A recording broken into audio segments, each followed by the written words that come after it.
Okay. We're going to move on now to looking at digital devices in thoracic surgery. We've got Dr. Alex Brunelli.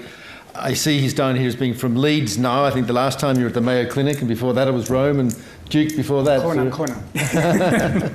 So we're a familiar face here. You're very welcome. So thank you very much. I thank the organizer for this privilege. I'm going to talk about digital device, digital chest drainage, but before this I would like to introduce my talk with some basic physiologic principle. First of all, the definition of passive drainage. The passive drainage occurs when intrapleural pressure raises above the atmospheric pressure and there is no external suction applied to the chest tube.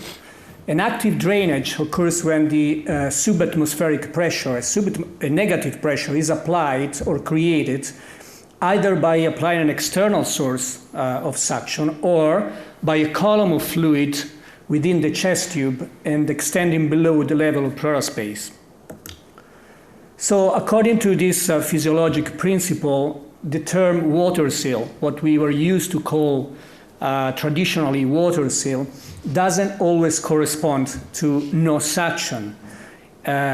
Sometimes it can be a form of totally uncontrolled active suction. For instance, if the tubing is filled of fluid and you lower the bottle to the floor and the tube empties suddenly, the negative pressure transmitted at the tip of the chest tube inside the pleural space can correspond to the distance between the bottle and the pleural space. So it can be even a very high negative pressure. And this is also demonstrated by this study we performed by measuring the average pleural pressure before removal of chest tubes when the system was disconnected by the wall suction. You can see that in different types of lobectomy, you can reach even very high level of negative pressure immediately before removal of chest tube in a situation when you assume that the lung is relatively healthy.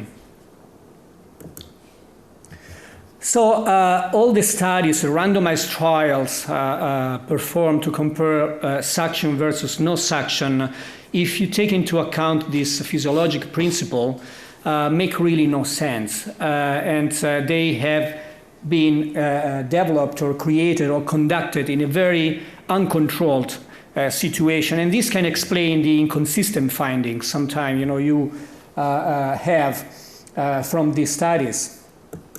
So in the recent periods, some digital devices have been produced and commercialized, and this will certainly help to understand better what happened or what will happen inside the pleural space after a lung resection. First of all, and this I think is one of the most important papers published related to digital devices, the use of these machines, instruments, improve inter-observer variability or reduce inter-observer variability among surgeons in deciding when to remove a chest tubes. So this is a study coming from Salamanca, and you see that in the digital group, there was a perfect agreement between these different observers in deciding when to remove a chest tube. And this was done because the digital device provides objective information, unequivocal information. This translates, of course, in clinical benefits in terms of Ehrlich duration, chest tube duration, and costs. We found in the past that in a randomized trial, including only lobectomy, the group managed with digital device had a reduction of about 1 day in chest tube duration and postoperative stay. Most of them were discharged home by the third or fourth postoperative day with the hospital cost cut of about €500. Digital devices are one of the core elements in implementing a fast-tracking program in the postoperative management of lung resection patients, because they provide objective information and they provide a certain safety in removing soon a chest tube. And we proved that by using these devices, we were able to reduce hospital stay and increase the proportion of patients going home before the 6th postoperative day without compromising the safety of these patients, so without increasing readmission or increasing cardiopulmonary complications. How difficult is to introduce this novel chest drainage system in your practice? So we perform a propensity score, case-matched analysis, trying to assess the learning curve or confidence curve after using the first 50 digital devices in a new center. And we found that besides advantages in hospital stay and chest tube duration, quite dramatic compared to a traditional device, but please remember this is not a randomized trial, this is a case-matched analysis, a comparison to traditional devices. The most important finding is depicted in this figure. You see that the patients are ordered by date of operation. The blue line represents the patients managed by digital device. And you see that although there is a sort of confidence curve, a learning curve, the advantages in terms of chest tube duration compared to the traditional devices are evident since the very first cases, the very first patients. I want now to report on this multi-center international trial that was recently presented at the STS. This is a randomized trial including patients from UK, Italy, China, and States. We recruited almost 400 patients, 80% performed by VATS. These are only anatomic resection, lobectomy, and segmentectomy. The objective was to compare digital versus traditional devices in terms of objective endpoints, such as chest tube duration, hospital stay, but also subjective endpoints, such as patient satisfaction with the device. So what we found was a reduction by approximately 1 day of chest tube duration in the digital group compared to the traditional device. And this, of course, is not only important because of financial reason, because you can send the patients home yearly, but also because removing a chest tube sooner means a better quality of life for the patients. So a reduced pain, static and dynamic pain, and improved pulmonary function immediately after removal of chest tube, as shown in this paper. We also found a reduction in hospital stay of about 1 day in the digital group. And I think this is the most intriguing results and finding. We found a reduction in hour-leak duration. So we may interpret this in different way. Of course, there is a different definition of hour-leak duration or cessation in the two groups, because one is objectively defined in the digital group, with the threshold in a milliliter per minute. The other is just a subjective assessment of bubbling. So there is an inherent bias, but also there is the possibility that the regulated pressure delivered by these novel systems may influence the duration of hour-leak. We know that pleural pressure, especially the swings, the differential pressure observed after lobectomy, influence duration of hour-leak, as shown in this paper. So maybe influencing the pleural pressure by regulating, stabilizing the pressure, as these devices are able to do, can influence the ceiling of hour-leak. So you see what happens, by using these devices. Regulated suction means active drainage performed by a device which provides a variable suction which reacts from the feedback, according to the feedback received from the pleural space, to maintain a stable preset suction level. What you set in the device, in the pump, it is what you get inside the pleural space. And this is what happens when you have unregulated suction, which is wall suction, and regulated suction. You see how stable it is, the level of pleural pressure when it is regulated by these intelligent machines. This is a left upper lobectomy. Despite the R-leak, the red curve is the R-flow, so it means there is an R-leak. But despite the R-leak, the pressure delivered, the pressure obtained inside the pleural space, this is the pressure measured, it's not the pressure set, is exactly the same that you set in the machines without oscillation. And this is probably one possible explanation why stabilizing the pressure, reducing the swing, reduce or improve healing of the lung and sealing of the airflow. So the other endpoint was patient satisfaction. You see that in the digital group, there were some significant advantage or difference compared to the traditional device, especially related to mobility or convenience to patients and personnel, and also the feeling by the patients that they could be discharged home or they could take home the device if needed.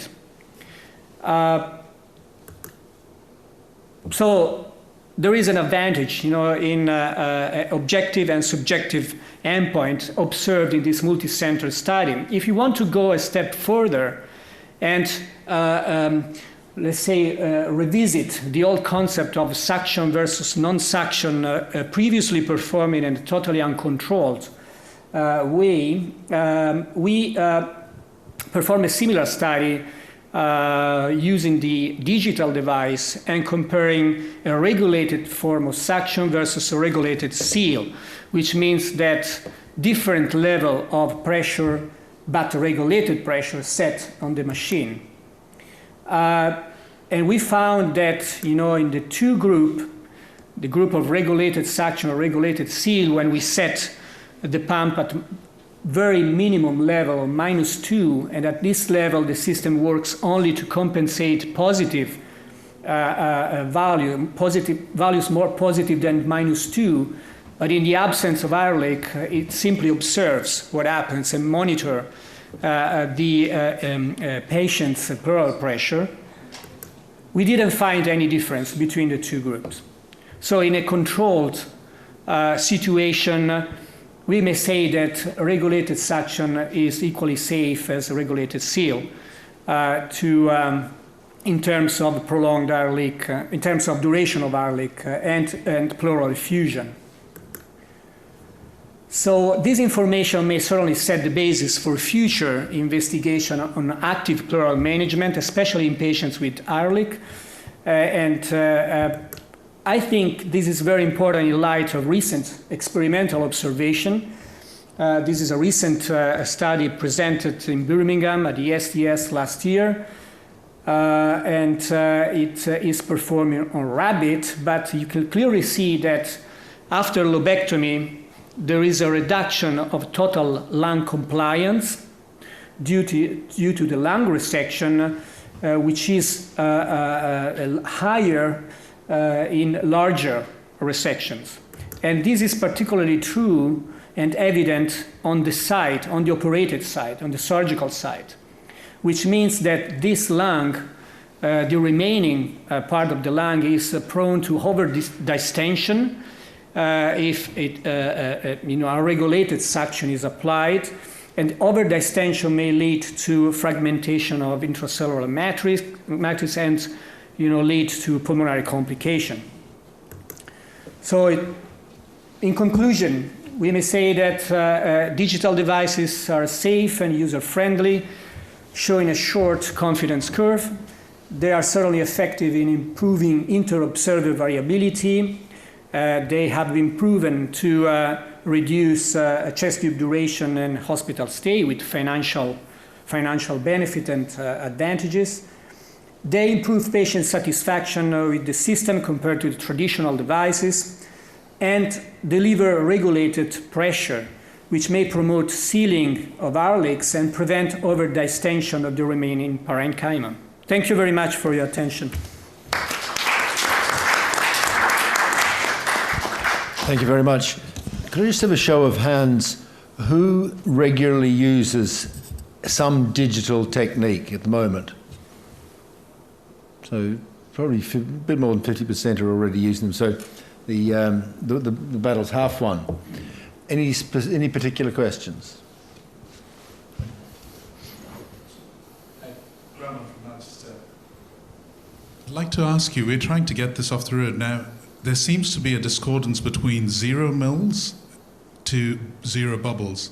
With your learning curve, the hesitancy is going to be to wait for 0 mils, and it looks from what you presented that 20 mils might equate to 0 bubbles. Do you have an answer for that? Do you have a sense as to what mils per minute is 0 bubbles? The sense is, because we initially, when we trial the device, we like to swap, from the traditional to the pump. If you have, those minimal leaking, bubbling, sometime, if you swap, you observe, like probably 30, 40 milliliter per minute. Some other times, if you do the reverse, so if you have an air leak, an airflow less than 40 or 50, and you swap to a traditional device, sometimes you cannot see any bubbling at all. So I would say a threshold below, to be safe, 30, 40. If you set the machine, at least -8, it would be safe. And it corresponds to a minimal bubbling in the traditional device. That's the sense I have, It's not skyrocket science, of course. And in your clinical practice, do you start off at 20 centimetres of water and then turn it down to 8, or do you turn it down to a different level according to which lobe? So we tried everything, mostly because we included all these patients in different trials. So we even tried to put these patients straight to -2 for some trial. I think it would be safe if you start right away with the gravity mode, physiologic -8 or 0.8 kilopascal. Which regulate perfectly the pleural space. It is not the same as to put a traditional device on water seal. There is still some activity if there is air leak. So the machine will work to maintain the pleural space at -8, what you said. So I would say if the patient tolerates, and you can go straight away to 0.8. Initially we set the pump -20 until the morning of the postoperative day 1, because this is what we usually did with traditional devices, and we didn't want to change our practice.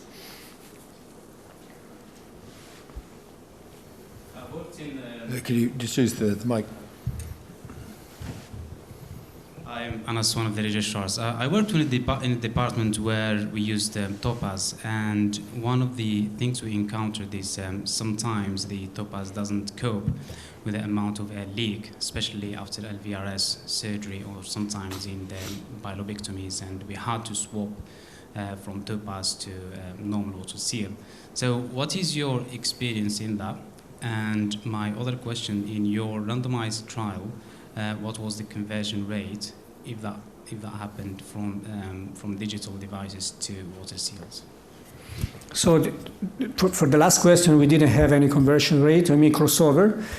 Lung volume reduction surgery, emphysema patients, what do you mean for not coping with air leak? Is the patient not coping with the device, or the device not coping? It's actually both, because if the air leak is beyond 4,000, we noticed, it makes a weird noise, which is quite distressing for both the surgeons and the patient and the neighboring patients. And we thought whether this was a device failure or something else, but we tend to swap them into the normal water seal. I don't know whether you have... Do you remember the suction level you put? The suction level we put under -20, and we and sometimes we actually take it off suction, but still the air leak is too big for the device to cope with. Because -20 with the topaz, it's -20. So if you have a large air leak with, in emphysema patients, you really can have a large air leak and air flow. So in these cases, I would recommend to go down, down, down. You can push down as, low as -2, -3, centimeter of water. I mean 0.2, 0.3 kilopascal. And if the patient doesn't tolerate, you can, of course, you have the option to swap to the traditional device. But there is a direct relationship between the level of suction applied and the flow. And this has been demonstrated in several studies, especially in emphysema patients where a little hole in the lung means, a little hole can drain, all the lung sometimes. So if you increase the pressure, the suction, you literally increase the flow. You can try to reduce the suction and see how the air leak, behaves in this patient. This is, what I normally do. I don't swap right away. I try to go down and see, if there is a reduction in air leak before to resort, in a traditional device, which in my opinion is never the ideal situation because it's totally uncontrolled. You don't know, how much pressure or suction you apply from the wall, and the patient is stuck to the bed. And